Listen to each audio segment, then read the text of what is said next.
So Sound of Freedom absolutely refuses to go away. In fact, it's only growing at this point.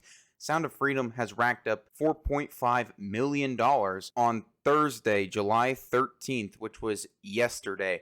Mission Impossible did 8.2 million, and Indiana Jones, all the way down in fourth, did 2.2 million. The fact that Sound of Freedom is still competing with the top end movies at this point in its second week of release is absolutely incredible. And if you have not seen Sound of Freedom, I absolutely recommend it. But if this movie is too heavy for you, you can also pay it forward for other people to go watch this movie for free. The fact that Sound of Freedom is even remotely close with Mission Impossible says a whole lot to Sound of Freedom, even though Mission Impossible is doing pretty well right now. Just Sound of Freedom, the fact that it's growing and it's been put in more theaters in its second week and it didn't drop any, it actually got more popular in its second week, says a whole lot about Sound of Freedom. Let's look at it. Sound of Freedom has racked up $58 million so far, and this movie has about $20 million invested into it. So if you take that number, multiply it by 2,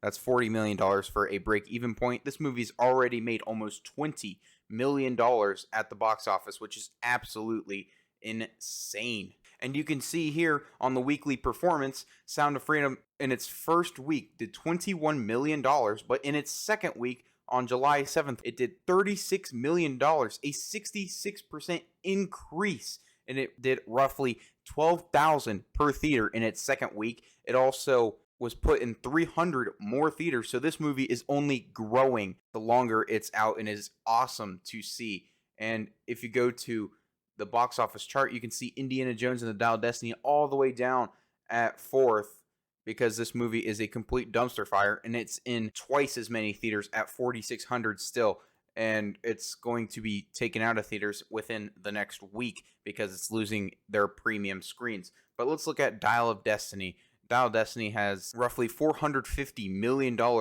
racked up into this, and Indiana Jones has done $260 million worldwide. It hasn't even made its marketing budget back. Lucasfilm would have lost less money if they would have just canceled this movie outright completely.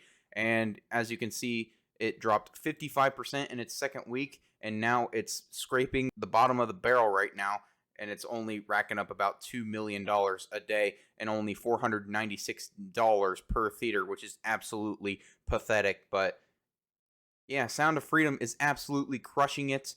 It's only growing as time goes on, and we don't see this very often for movies. But anyway, if you like the video, hit the like button, comment your guys' thoughts down below, and I'll see you guys in the next one. Peace.